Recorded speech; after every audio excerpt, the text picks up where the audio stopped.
Mark Zuckerberg, only 27 and worth an estimated $17 billion, started Facebook as a Harvard freshman in 2004.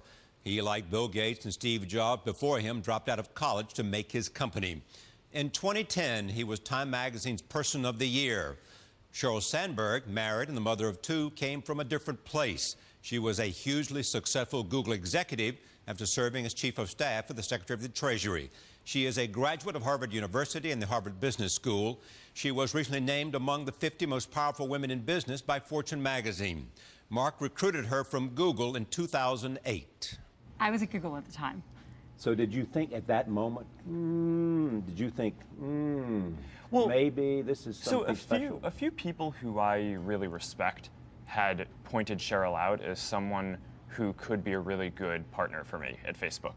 But at the time, I mean, I was just really interested because I had a lot of respect looking at what you'd built at Google and wanting to get a sense for some of the lessons that you'd learned and just figuring, you know, even if we didn't work together, how can I apply some of those things to Facebook? But I mean, after that, I think, you know, I went away over the New Year's break, and then I got back and I was like, I want to spend some more time learning from Sheryl. But I think the reason it's a good fit is we spent most of our time talking about, you know, what we both cared about and what motivated us. And I could see from Mark that what he really wanted to build was something that was, you know, fundamentally going to change who we are and how we interact. Together, they have taken Facebook to its dominance of social media and made it an enormously valuable company worth more than $80 billion. Here is what Time Magazine said in 2010 when it named Zuckerberg Person of the Year. Quote, in less than 7 years, Zuckerberg wired together a twelfth of humanity into a single network, thereby creating a social entity almost twice as large as the United States. If Facebook were a country, it would be the third largest behind only China and India. It started out as a lark, a diversion, but it has turned into something real, something that has changed the way human beings relate to one another on a species-wide scale. Facebook has merged with the social fabric of American life, and not just American, but human life. Nearly half of all Americans have a Facebook account, but 70% of Facebook users live outside the United States. It's a permanent fact of our global social reality. We have entered the Facebook age, and Mark Zuckerberg is the man who brought us here. And Sheryl Sandberg joins Mark Zuckerberg and Facebook to help take it to new levels of impact and consequence. Tell me what the mission is today for Facebook. You've got 800 million and counting users. It's an extraordinary reach. Someone said it's the most expansive human enabler of communication, or an enabler of human communication there's ever been. We're trying. You're doing well at it too. So what's the mission? Where is this thing going? So the stated mission of the company is to make the world more open and connected, right? And the idea is that when you give people this ability to stay connected with all the people they care about, and you make it so that they can express new things about themselves or in communication with other people who they care about, then you just open up all these new possibilities. You make it so people can stay connected in ways that they couldn't before. They can learn about new things, whether it's events that are happening in the world, or ability to organize new things, or learn about new products, or new movies, or music that they want to listen to. It opens up a lot of new possibility when you can keep all of these connections open to the people that you care about. So obviously a big part of our mission is just connecting all these different people in the world. And one of the things that we are really proud of is that now 800 million people around the world are using Facebook every month, and perhaps even crazier. It's mind-blowing from my perspective, but more than 500 million people use Facebook every day. And I mean, I just think that's crazy. 500 million 500 million people. Yeah, and it's growing, and it's growing every day. And I mean, if you just look back, you know, 7 years from when we were getting started, I mean, there would have been no way that, you know, that we would have. 500 million people in your dorm room. The funny thing is that, you know, I used to talk to a lot of my friends when I was in college. We used to go out to get pizza every night, and we used to talk about what we thought was going to happen in the world and on the internet. And we thought that there would be something like this, right? That, you know, it seemed pretty much inevitable that people would have a way to connect, and that they would be able to express all these things, and that there would be tools to make not just a social network, but that every product that you use is better off with your friends. We figured that there would be tools to do that, but the big surprise of this thing is that we've played a big role in making that happen. And when we were in college, we just figured, who are we to do this, right? I mean, maybe we can create this cool little community for ourselves at college, but clearly it's going to be some other company that does this. But that's what it is, a web within a web, is it not? Well, it's a personalized web within the web. I think it's shaping the broader web. Yeah. Right? I mean, right now, if you look back for the past 5 or 7 years, the story of social networking has really been about getting these 800 million people connected, right? So that they can stay in touch with all these people who they care about and getting them signed up for Facebook and all that. But if you look forward for the next 5 years, I think that the story that people are going to remember 5 years from now isn't how this one site was built. It was how every single service that you use is now going to be better with your friends because they can tap into your friends, right? So whether it's music services that we just announced this new product a little more than a month ago, and since then, some of the music services that are out there, Spotify has grown from a little more than 3 million users with Facebook to now more than 7 million users with Facebook. Another service called Mog has grown from, I think it's a relatively small number of subscribers, but it's grown by 4 or 5 times in the last month alone. Yeah. And I think what that just shows is that all of these different products are better when you're doing them with your friends. I mean, think about it. Do you want to go to the movies by yourself, or do you want to go to the movies with your friends, right? You want to go with your friends. Or do you want to know what your friends like rather than what a whole different matrix likes? It's the wisdom of crowds to the wisdom of friends.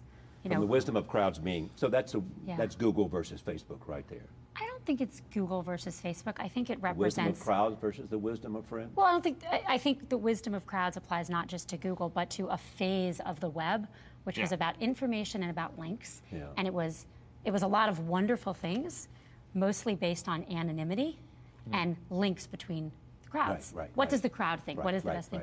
Yeah. Ours just starts from a totally different place, so it is an evolution. The information web still exists, it's still broadly used, but the social web didn't exist before. The social web can't exist until you are your real self online. I have to be me, you have to be Charlie Rose, he has to be Mark Zuckerberg, I have to be Sheryl Sandberg. Once we are online as ourselves, connected to each other and our other friends, then you can have the evolution of what becomes the social web. Not just on Facebook, but throughout. What is it about that people want to be on Facebook? They want to talk about themselves. What is the sort of essence of that? I think that people just have this core desire to express who they are. Right. I mean, I think it's always existed. It's one of the things that I think makes us human. But and obviously to know what's going on with your friends' lives, or not just your friends, but people you care about, right? People who you're interested in who aren't your friends, or maybe are on the periphery of your social circle. I think that those are all just core human needs. And until Facebook, there wasn't a great tool for doing that. But I think that a lot of that and building that up was the last 5 years. I think the next 5 years is going to be about, okay, now you're connected to all these people. Now you can have a better music listening experience. You can have a better movie watching experience. You can see what your friends are reading and learn what news you should read first.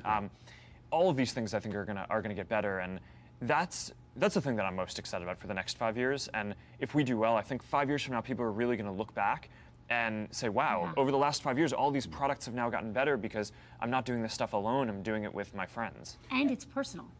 It's not just that you're bringing your friends with you and then it becomes personal to you. So if you look at how people use most of the web, most products out there, even if you're logged in, if I looked over your 2 shoulders, you see the same stuff because it's basically produced for the masses. And ours is different. Is it key to the monetization of the future the fact that advertisers will believe this is the best way to reach people who are likely to buy their products?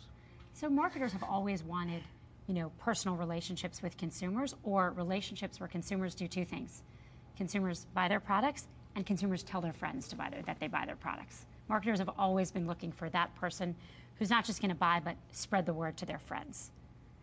What we do on Facebook is we enable marketers to find that, and then if I do it on Facebook, I'm sharing with an average of 130 people. And so it becomes word of mouth marketing at scale. So people can tell each other what they like, which is for marketers, the thing they've been looking for, I think, for a long time. So then why do you want to be a public company? Why do you even think about an IPO? I actually think the biggest thing for us is that a big part of being a technology company is getting the best engineers and designers and talented people around the world. Yeah. And one of the ways that you can do that is you compensate people with equity or options, right? So you get people who want to join the company, both for the mission, right? Because they believe that Facebook is doing this awesome thing and they want to be a part of connecting everyone in the world. But also, if the company does well, then they get financially rewarded and can be set. And you know, we've made this implicit promise to our investors and to our employees that by compensating them with equity and by giving them equity, that at some point we're going to make that equity worth something publicly and liquidly, in a liquid way.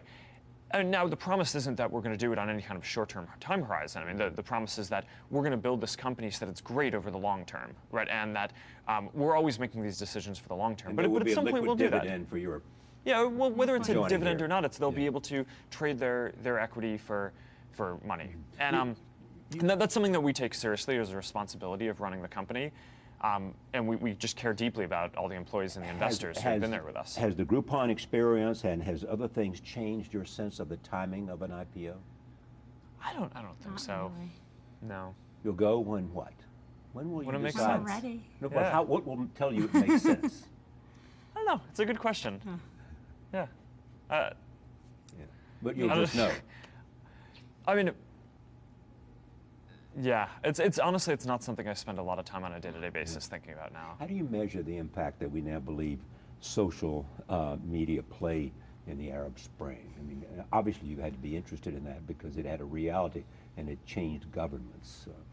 Yeah. What have you come to understand about that? My personal take on this is that that social media's role is maybe a bit overblown in that. I mean, the way that I think about it is that if people want change, then they will find a way to get that change, right? So whatever technology they may or may not have used was neither a necessary nor sufficient case for getting to the outcome that they got to, but having people who wanted change was. So, I mean, I hope that Facebook and other internet technologies were able to help people, just like we hope that they help them communicate and organize and do whatever they want to every single day. But, you know, I don't pretend that, you know, if Facebook didn't exist, that this wouldn't have been possible. Of course it would have.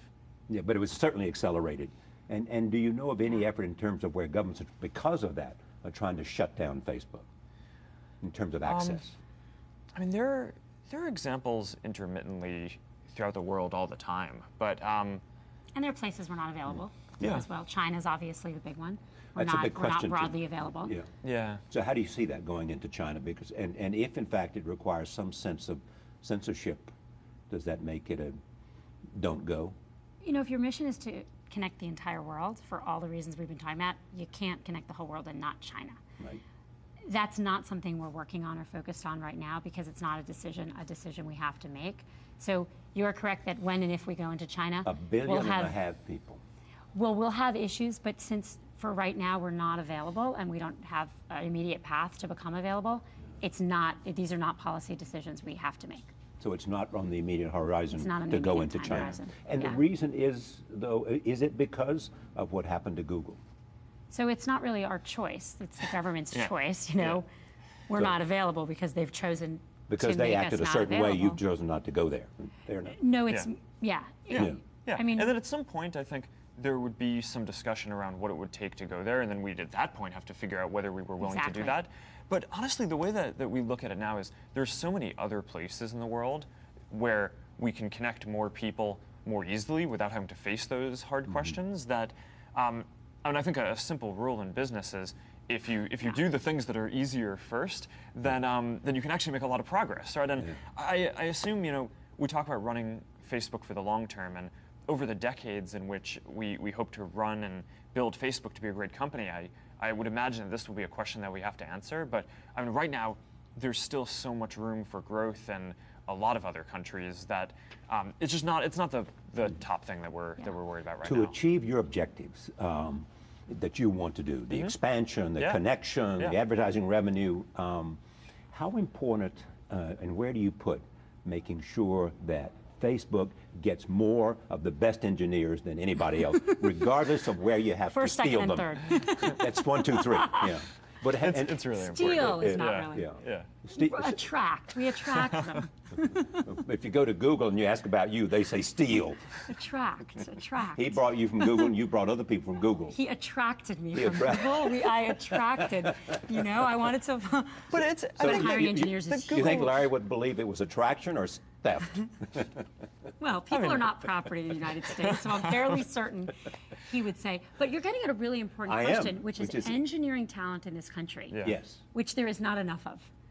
So we would hire lots more people. Google would hire lots more people. Every company we know of has more desire for engineers. Has more need for the talented Then engineers, we have them. and you can't find them. Can't find them. How much of that is because of U.S. immigration policy? Some. I'm not sure. I think some of it is that, but a lot of it is just education. I mean, I think that there's not enough supply of engineers to meet the demand. I mean, all of my friends who, have younger siblings who are going to college or high school, I mean, my number one piece of advice is you should learn how to program. I mean, I think that in the future, all kinds of jobs, I mean, not even just straight engineering jobs, but all kinds of different jobs are going to involve some element of programming. And I mean, I just look at, when I was in school, and I remember the average salary that an engineer, one of my computer science classmates got. And it's gone up at least 50%, maybe even doubled in the last 7 years since I was at school. And I think the reason is that the economy is shifting, and there are more companies that are growing that are these technology and software focused companies, and the skill set of being able to write code is so highly in demand that, and the amount of engineers who are graduating isn't growing at a fast enough rate that the people who are there are just in more demand, and they get paid more. And we have both an education problem and an immigration problem. Right. So that's true. There's an education problem that we do not train, and we don't graduate enough kids from high school. We don't graduate enough kids from college in this country. And having these kind of skills, we're just absolutely far off. And also, the immigration policy you talked about is very real. So, someone made a joke. We give a huge percentage of the spots in our engineering undergrad and grad program to people from other countries, and then we kick them out. It's like a company. We'd have Facebook training, and we'd train everyone, and then we'd say, but you can't work here. Go work for our competitors. That's what we're doing as a country. People have talked about stapling. Right. We should be stapling a visa. A green card to every diploma. To every high-tech diploma, because those people, not only do they not take jobs from other Americans, they create jobs for other Americans. I mean, there are so many stories on this. We have one guy named Javier Olivan who works here. He was one of the best engineering students in Spain, nationwide, came to Stanford to get his MBA, started here, works with us, and he created our internationalization tools. He runs our internationalization projects. We serve most of the world from the United States. It's the opposite of what everyone thinks is happening. We're not hiring out there to serve here. We're serving. We entered the visa lottery for him, and we won. We kept the jobs here. But if we had lost, we would have moved those jobs to wherever he could work. But because we got him a visa, those jobs stay here. All right, but let me ask this question, which is at the heart of a debate that's going on in America, which is, the competition of America with the rest of the world. Facebook came out of America. Apple came out of America. Microsoft came out of America. Google came out of America. Are those things going to be coming, those kinds of companies, the kind of company you created, more likely to come from China tomorrow? I think that there's actually two big ingredients. I mean, one of the big parts of the Facebook story was that, I didn't have to have some master plan at the beginning. I didn't have to have a lot of money. I literally coded Facebook in my dorm room and launched it from my dorm room. I rented a server for $85 a month, and I funded it by putting an ad on the side, and we funded it ever since by putting ads on the side. Right. And, but literally just starting small and growing it. So I think you need two things. One is the ability to have engineers, and educate engineers who can just try out their own ideas. And the second is the ability to try out their own ideas, and the freedom to do that. And the U.S., I think, historically has been extremely good at both. We've led in education, and we've led in freedom and supporting people trying risky things. Free market economics. And and a sense of innovation and creativity and public policy that supports entrepreneurship. Right. In America, you can hire and fire. Right. In America, you can start a company without going through endless bureaucratic red tape, even though it's growing a bit. Yes. Right? I mean, in America, we've had a country of entrepreneurs. We've set up our political system so you can start companies, you can close companies. I think people don't always see the costs of increasing bureaucracy on entrepreneurship. The best people are going to go where they can get the best talent and where they have the best environment to hire. Speaking of environment, how is your culture, say, different from the culture that you saw at Google? What is the Facebook culture? When I think about this, if you compare Facebook and Google to, most of the world, right, to other companies and other industries, they're actually in some ways incredibly similar. They are founder-led, Silicon Valley-based technology companies, that have broad Driven by missions. engineering. That's right, driven by engineering. They're very similar. Right. In the little Silicon Valley bubble in which we live, they're truly different, totally different. How so? A couple things. One is that, Google is fundamentally You're interested about in Yeah, algorithms. no, I'm interested in hearing what you'll say as well. No, but Google is fundamentally about, algorithms and machine learning. Right. And that has been very important, continues to be very important. They're doing a great job. We start from a totally different place. We start from an individual. Who are you? What do you want to do? What do you want to share? For us, the vision of the world is that we are like a hacking culture, and we mean that in the best of ways. We do not mean scary people breaking into your home or anything. Or espionage. Or espionage. What we mean is we build things quickly and ship them. So we are not aiming for, perfection that comes over, years, and then we ship a product. We don't work on things for years and then ship it. We work on things, we ship them, we get feedback from the people who use it, we get feedback from the world, we iterate, we iterate, we iterate. We have these great signs around, done is better than perfect. What would you do if you weren't afraid? We're very much a culture. That's the notion of perfect is the enemy of good. Yeah, and a culture of very, very rapid innovation. It is really different from a culture where you're already taking the web and your primary mission is, okay, I want to organize something that's out there.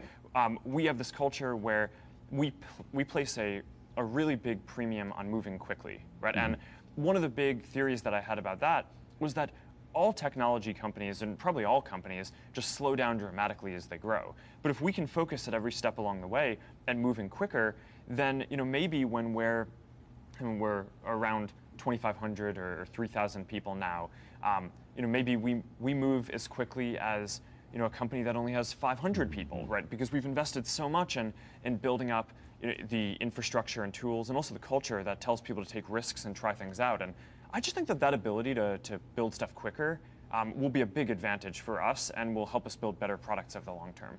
I want to talk about the future and competition. There are many people who look to Silicon Valley and they say there are 4 platforms out here. It's Amazon, it's Apple, it's Google, it's Facebook. And that what we're going to witness over the next 10 years is a flat-out war between the 4 of you for the future. How do you see that? I mean, people like to talk about war. There's a lot. There are a lot of ways in which the companies actually work together. There are real competitions in there, but I don't think that this is going to be the type of situation where there's one company that wins all this stuff. But you're already getting in each other's businesses. I mean, you know that. Yes and no. There's something called Google Plus. Yes and no. I mean, I think Google, I think in some ways is more competitive and certainly is trying to build their own little version of Facebook. Yeah. But when I look at Amazon and Apple, and I see companies who are extremely aligned with us, right? And we have a lot of conversations with people at both companies, just trying to figure out ways that we can do more together, and there's just a lot of reception there. And I mean, I can't think of an Apple product or an Amazon product that I look at and is like, oh, that's really a threat look to us. at it. Amazon just announced a new Kindle Fire, I know, which is their tablet to compete with the iPad. And that's cool. And, yeah, but I mean, so we don't have a tablet, so we can care less about it. There are no borders out here in terms of what you might want to do. Come on, well, Sheryl. There are no borders for us, certainly, right? Because we want everything to be social, and we prefer everything to be social with Facebook. And so for us, our goal is really to work across. We want to work on every tablet. Right. Yeah, this is the important And part. Apple and Amazon, God bless them, they can compete and build lots of different You tablets. found a device and we want to be seen on it. That's right. Yeah. Right. So I mean, if you're Amazon, one of the big strategies is sell Kindle so you can sell more things, right? If you're Apple, a big part of your strategy is sell devices because that's how you make money. Right. If you're Google, they want to get Android as widely adopted as possible. And so our goal, therefore they go out and they buy Motorola. Yeah, but our goal is, for example, little purchase on and there are rumors that Microsoft may buy Nokia or something like that. Sure. So but our goal is not to build a platform, it's to be across all of them. Right. I mean, because our mission is to help people connect and stay connected with people no matter what devices they're on. And this is really important. It actually gets back to the differences before we were talking about with Google and Facebook. Right. There's one thing that I think is most important that's true of Facebook, which is that We are focused on doing one thing incredibly well. We only really want to do one thing. Social media. Connect the world. Connect the world. Okay, and fair be enough. and be the social technology people use. I think if you look at other companies, all of these companies are doing lots of different things, but we are still, as we grow, doing exactly but here's one the thing. thing. There's nothing you think you can't do. I actually thought you were going to go in a different direction with this. Go ahead. Because, I mean, it is true that there's a corollary to what you just said, right? So it is true we are focused on this one thing, but because there's all this other stuff out there, that means that Facebook has evolved as a partnership company. That's right. Right, which is very different from the way that Apple or Google or Amazon or Microsoft or any of these folks are, right? I mean, if Apple or Google wants to build a product, they typically go build it, right? Whereas if Facebook wants to make it so that, we want to help rethink the way that people listen to music or watch movies, what do? Right. We build a platform on top of which people can connect, and we enable all these different companies, dozens of companies, to plug in. Companies that are big companies, companies that are small companies, things that don't even exist. It's a really different approach than what all these other companies have. But the end result is you want to provide a means for people to look at movies, to listen to music, to but do they all can be kinds using of other things. people's services. But we don't want to provide the means. This is the thing. Our one thing that is the basis of our partnership strategy and our partnership approach, we build the social technology. They provide the music. Yeah, exactly. We don't want people to use Facebook to watch movies or read newspaper articles. You want to do what? You want to... We want to provide the social technology. So we want them to listen to music on the iPhone or through Apple or through Spotify, anything they want. We want them to watch movies anywhere. We just want Facebook to be how they share wherever they are. And so we do this one thing, which underlies this huge partnership strategy. And it does make us, I think, pretty different than many of the other companies you're talking about. Just take the movies thing as an example. Yeah. I mean, We don't care the where you biggest watch. movie companies that are partners right now and are building on top of our platform are Netflix and Hulu, right? And I guess Hulu's more on the TV side. But people can share all kinds of videos that they're watching. You can see the top things that your friends are watching. So I could go to your profile or your timeline, and if you want, you can have a box up there that's what are the TV shows that you watch the most, and I can go ahead and click on it, and it'll take me right to the Hulu app, and I can start watching that. That, I think, is really powerful. The piece that Facebook is doing is saying, okay, we're friends, right, and allowing you to share that I want to express to people what are the TV shows that I like, and now Facebook is giving me a place to go see what you want to watch if you want to share that. But then from there, you click on it and it takes you to Hulu, or it takes you to Netflix, or if you want to listen to music, it takes you to Spotify, or it takes you to one of these other companies. But is central here your sense that the future belongs to social networking?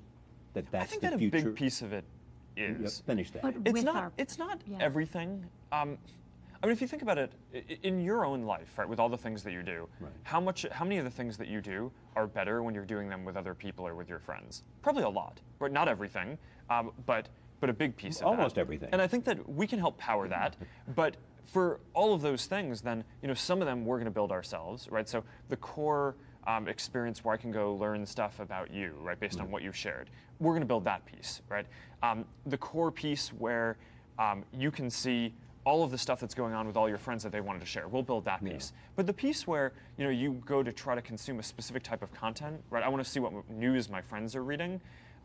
That'll be newspapers. And this is why this matters, right? Because we can win along with lots of other people winning. And that is totally different, I think, about the strategy of if news becomes more social, that's great for Facebook if it happens with our technology, but because you're the great connector it is of the great world. for the Washington Post and the New York Times and the Huffington Post and anyone who chooses to use our technology, which we make available to every news service out there. And we're not trying to replace everyone or do everything. We want to enable everything to be more social for everyone else. Yeah, I think it's actually, it's a lot more extreme even than you're saying. I mean, games is probably the biggest industry today that has gone really social, right? I mean, the incumbent game companies are really being disrupted and are quickly trying to become social. I mean, you have companies like Zynga, which are going public soon and will be valued most likely at multi-billion-dollar valuations, and basically all of their games are built on top of Facebook for the most part, and a huge number of other companies as well. So, I mean, does Facebook build any games? No. We build no games. You say that. You say that today. No, you say that today. Actually, I'm pretty sure we're not going to build any games. Negative on me. We're not going to build games. Well, why are you so sure? I mean, Here's I'm why. saying this Here's because why. people thought that I'll tell you Steve why. Jobs would never go into retail, and he did. I will tell you why. All right. Because building games is really hard. So that's the only reason. And what we're doing is really hard, and we think that we're better off focusing on this piece. I think that building a great game service is really hard. Building a great music service is really hard. Building a great movie service is really hard. And we just believe that an independent entrepreneur will always beat a division of a big company, which is why we think that the strategy of these other companies trying to do everything themselves will inevitably be less successful than an ecosystem where you have someone like Facebook trying to build the core products to help people connect, and then independent great companies that are only focused on one or two things, doing those things really well. And most companies don't have the discipline to do it, right? Yeah. They get big, and everyone wants to do everything, and they just say yes, and then they don't do everything well. At this point, enter this name, Steve Jobs. I've had an experience with him once at Time 100, and he walked over to say hello, and I was talking to a young entrepreneur who was obviously in awe and thrilled. It was the greatest moment of his life. That was Steve. And I said to Steve, what should he do? And Steve said to me, he should focus on his knitting, not try to do everything, do one thing well. Yeah. Did you ever have that conversation with Steve Jobs? I don't know. You have a lot of conversations with Steve. Well, one of the funny things is when you agree with someone, you tend not to talk about it for too long because you just take it as an assumption. So, I mean, I think in some of our conversations, it might have been like, yeah, that thing, okay, yeah, now let's go talk about something else. So what were the conversations like? I mean, here's someone who's... Oh, I don't know. I mean, he's amazing. He was amazing. I mean, I had a lot of questions for him on... Well, like what? How to build a team around you, right? That's focused on building as high quality and good things as you are. How to keep an organization focused, right? When I think the tendency for larger companies is to try to fray and go into all these different areas.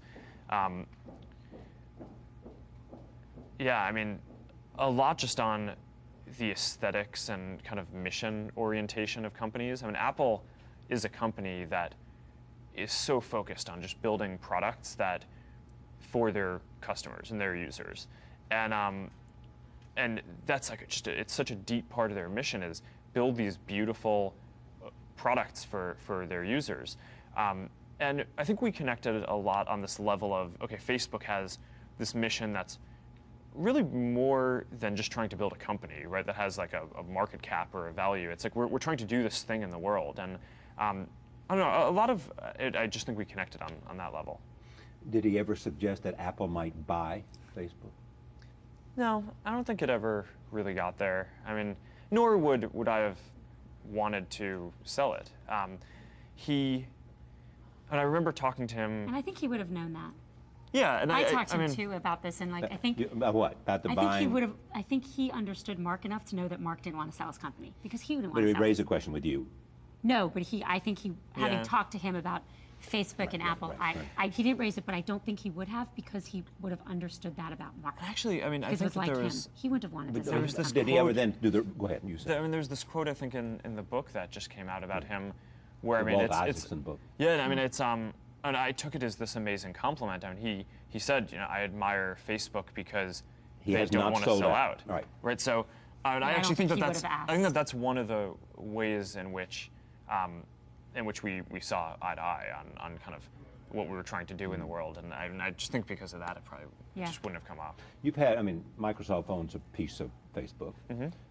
You've had an opportunity, I'm sure, to sell. You'll never sell. Is that a fair? Is that a fair? No one even statement? asks anymore. Yeah, it's too big now. Nobody can afford you anymore. Exactly. Is that the essential idea? Yeah. Yeah. But and you, I mean, can you imagine wanting to buy somebody? And we buy companies all the time. I know, but they're small companies. Yeah. And they're companies driven by certain expertise. Yeah, or certain software. I don't think that buying a company or selling a company is necessarily a good or a bad thing. I just think that the key thing that you need to realize is that when you go through a transaction like that, what you are changes, right? And if you're now owned by someone else, then your goals are going to either quickly or over time become their goals, right? So they're actually, I think, a lot of compelling reasons why someone would sell a company and why it would advance their mission. I mean, I think, for example, YouTube might have been a good version of this, right? Where, I mean, they had these huge expenses, and Google funded it and has grown it, and it's grown into, I think, a really good product. Maybe beyond what the founders had even hoped. Maybe if Microsoft had been able to buy Yahoo, it might have worked. Maybe it's hard to tell, but I mean, a lot of the acquisitions that we make at Facebook are, we look at great entrepreneurs out there who are building things, and often the acquisitions aren't even to really buy their company or what they're doing. It's to get the really talented people who are out there trying to build something cool and say, if you join Facebook, you could work on this completely different problem. Isn't this a more important problem? And for the people who answer that question, yes, they join. And that's how we've had the most success so far. Let me talk about what you know about all of us. It is this notion that constantly comes up. Is there anything you do not want to know about? I just don't even think we think about it that way. I mean, it's okay. Well, help me think about it in the right way. How you think about it, because I mean, the like button, it is a powerful tool. It's not for us, though, right? I mean, it's for people advertisers. To express. No, it's not for advertisers. But it's for people. People relate to each other. I think that this is a core part of what makes Facebook Facebook, is that we really are focused on users first and for the long term, right? We believe that if we build a product where people can connect and can express all the things that they want about themselves, that over the very long term, we'll have a lot of people doing that, because that's a core human thing where people want to do that, and they'll be very active, and we'll have opportunities to sell advertising and do all these things and build a great business. But none of that is the leading thing that we're pushing for. What we're pushing for is the mission. We think that if we succeed on that, then we're going to build a great business. Now, if I just think that there's this core part of people where they want to express things about themselves. So the question isn't, what do we want to know about people? It's, what do people want to tell about themselves, right? And we try to answer that question continuously. What do people want to tell about themselves that they can't tell now, right? We think this year that one of the big things that people want to express that they haven't had a way to, or what are my favorite songs and different media that I consume. And there's been a way for you to type in, okay, my favorite band is Green Day or the Beatles or whatever, but there hasn't been a way to say, okay, out of all the songs that I've listened to in the last month, here are the top ones. But in the month or so since we've launched that functionality on top of platform, people have already chosen to publish more than 1 billion songs that they've listened to into Facebook through partners. And it's amazing. So, and it's because they want to do that. And it's really important to understand that we don't want people to express anything. We want them to have an opportunity to express what they want to express to the people they want to express it. So privacy has been very core to this service. I think it's actually one of the big innovations Facebook had. If you think about online services before Facebook, they're basically open or closed. Something you publish on a blog, the blog is open, your corporate email closed. Facebook was the first place that one of the core innovations Mark had was actually around privacy. I can take this photo, I can take a photo of the three of us here. I can share it just with my parents. I can share it just with my little group of my high school girlfriends, or I can share it with all of Facebook or the whole world. And every single time you share something on Facebook, you have an opportunity to choose who you're sharing it with. Yeah. And that commitment to our users, that their trust is sacred, that privacy is the most important thing we do, is something that's been here throughout. And it's really important for people. But having said all of that, when you've gotten in trouble, it's on the issue of privacy. Yeah, I agree. And it's something that I think that just speaks to how important and fundamental of an issue that is. Right? When I was talking a minute ago about what are the ways that people want to share that we can make happen this year, one of the core things that flows through all of this is that I'd say that probably at this point still the vast majority of people don't want to share everything, or don't even want to share anything with everyone publicly. But if you give people tools so that they can share with just their friends, or just one group of friends, or just their family, then they'll do that. Okay, but are they always the wisest people to know what they want to share and how sharing might rebound?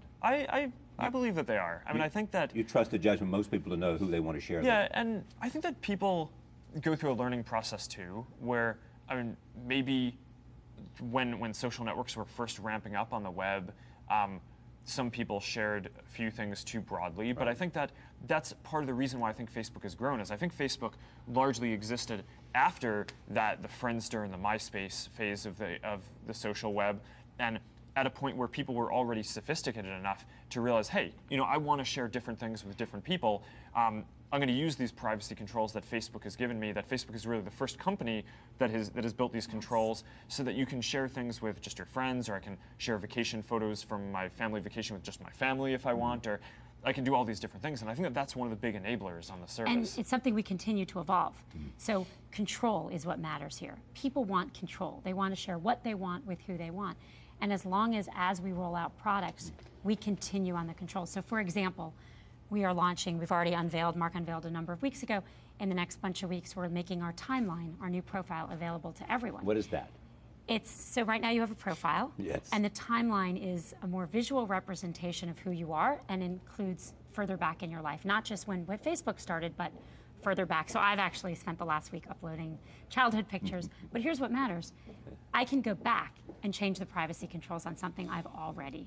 So if I go back now and build my timeline and I say, oh, I shared that with this group of people, I actually want to share that with more people or fewer, we are giving that control.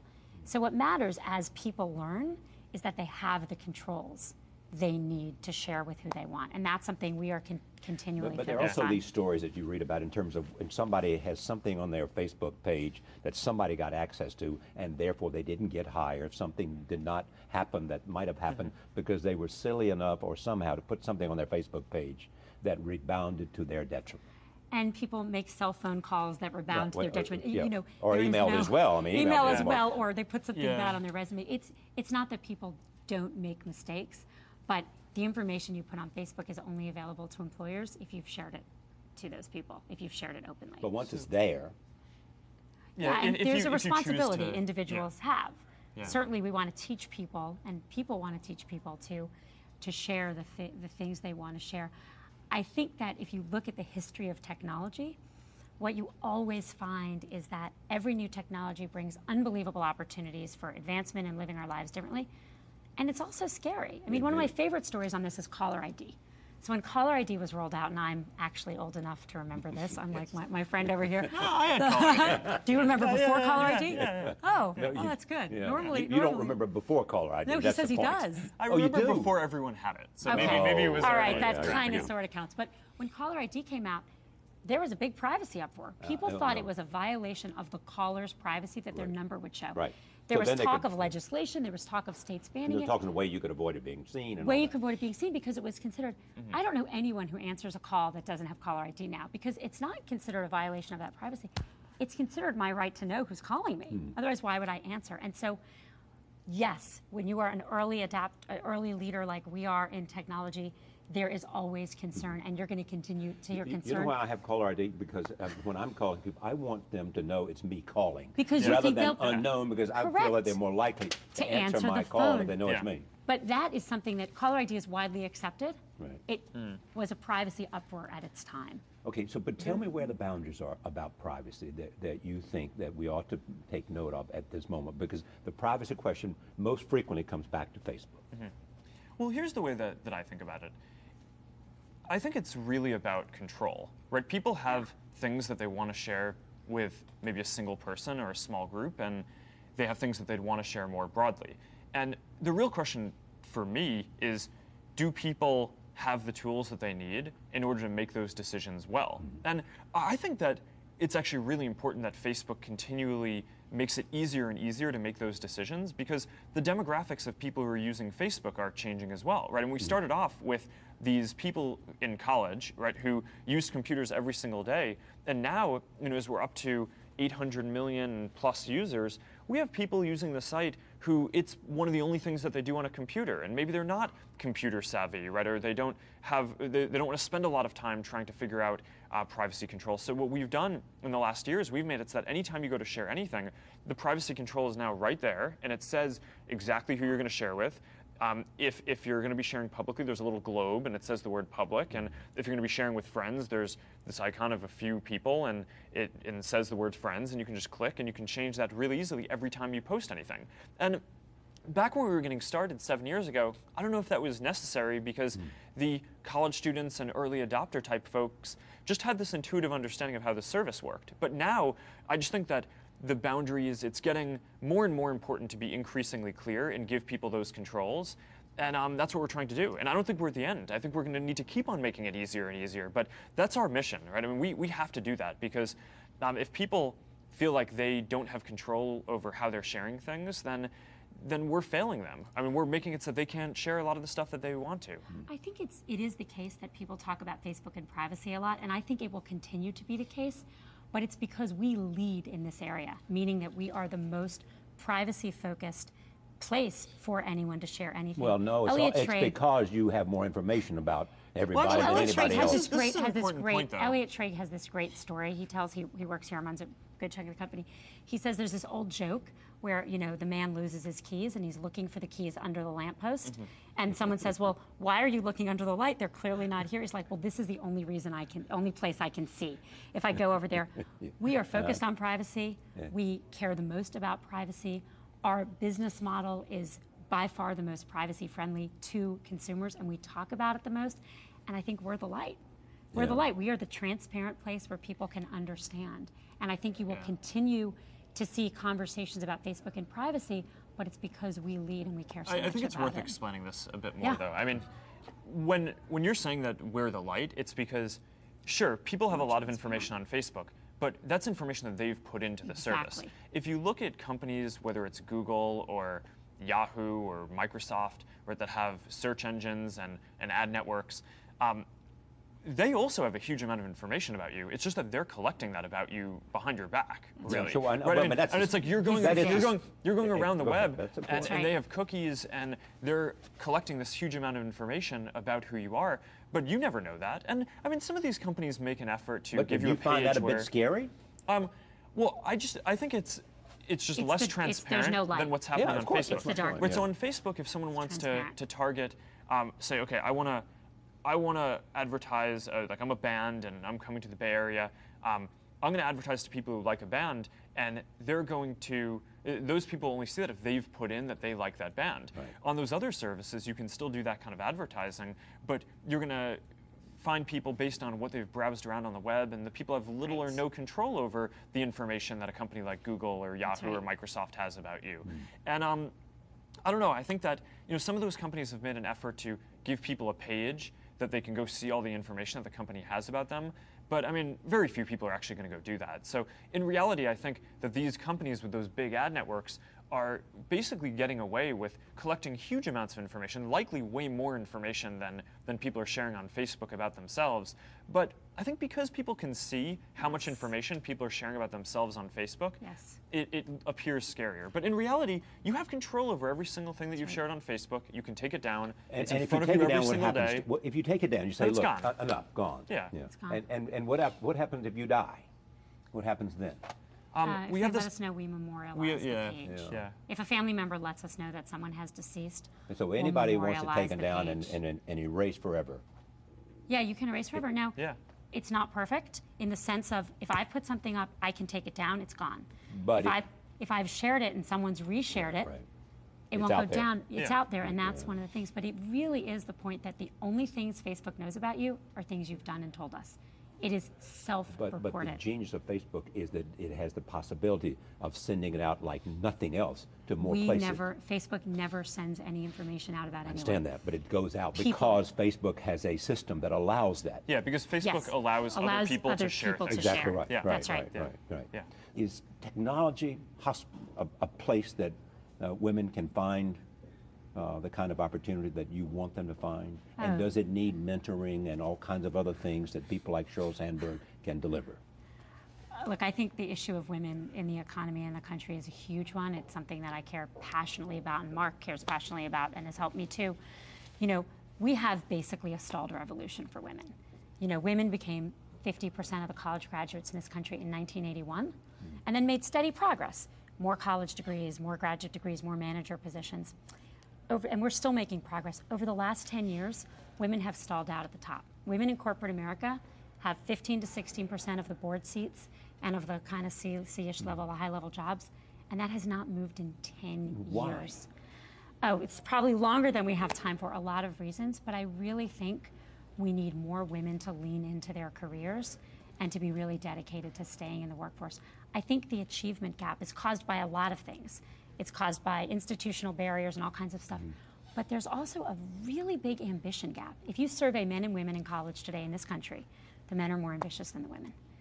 And until women are as ambitious as men, they're not going to achieve as much as men. You know, there's that famous Harvard Business School thing where it was between, you know, they changed the name. One case it was Howard, another case it was Howard and Heidi. Howard and Heidi, yeah. Yeah, barely a year ago.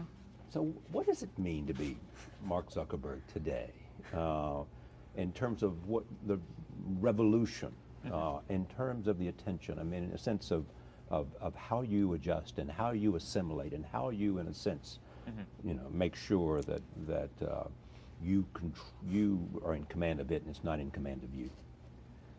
I don't know. I think a big piece is just to try to stay grounded and I don't know, have a pretty simple life, right? I mean, so people say that, you know, the company is so valuable and there are all these people there and all that, but I mean, I think, you know, the number of people who I work with, I stay focused on keeping them who I think are really good people, really smart, intellectually curious. I spend a lot of time just, you know, with my girlfriend and my dog, and you know, I mean, we don't have a lot of furniture in our house, but it's really simple.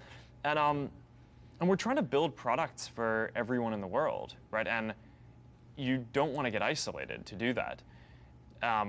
We have a very open culture at the company where we foster a lot of interaction between not just me and people, but between everyone else. I mean, it's an open floor plan. People have these desks where no one really has an office. I mean, I have a room where I meet with people, but it has all glass, so everyone can see into it and see what's going on. I don't know. I think that it's really connected to the mission of the company. I think that more flow of information, the ability to stay connected to more people, makes people more effective as people. And I think that's true socially. It makes you have more fun, right? It feels better to be more connected to all these people. You have a richer life. But I also think in terms of doing work, and in terms of learning and evolving as a person, you just grow more when you get more people's perspectives and when you're more connected and have more of a flow from people. So, I don't know. I think that's really it. I mean, I really try to live the mission of the company and embody that for the company and keep everything else in my life extremely simple. Yeah, it's been interesting to watch as closely as I have. Like, since I've known Mark over the last 4 years, in some ways everything's changed, in some ways nothing has changed. So what's changed is, you know, he was on his way to being Mark Zuckerberg 4 years ago, but now he's like Mark Zuckerberg. He is Mark Zuckerberg. He's Mark Zuckerberg. Well, you know what I mean, right? Like, we used to walk Halloween, around Palo kids Alto. come to his house and knock on the door. Yeah, we used to walk around Palo Alto. Right. And then I asked them if they know Yes, which is good. But we could walk around Palo Alto 4 years ago and people didn't like look, and now they do. But when you actually know him, like, nothing's changed. He wears actually exactly the same thing, even though it's a new T-shirt. But he wears the same thing. He has the same girlfriend. Right. He likes the same restaurants, not necessarily restaurants I like, right? Yeah. Like, really nothing's changed. He has the same group of friends. And I think the ability, I think we all focus on it here, but like, stay grounded. Don't change your social circles. You know, I have the same best friends I've had since I was in high school. Mark has the same friends he's had since I was here. And that stuff really matters. Live your regular life and just try to build stuff that matters. That's what we're just trying to do. Thank you for this. Great to see you. Thank you for visiting us. Thank you. It's a pleasure to be here. You're tall. Yeah, I'm tall. Right here? Yeah. I'm sorry. Yeah, no problem. You can't read that, can you? I think it says unbelievable. It does. There you go. The date? The date. Yeah, the date. November 3rd? Yeah, it's the 3rd.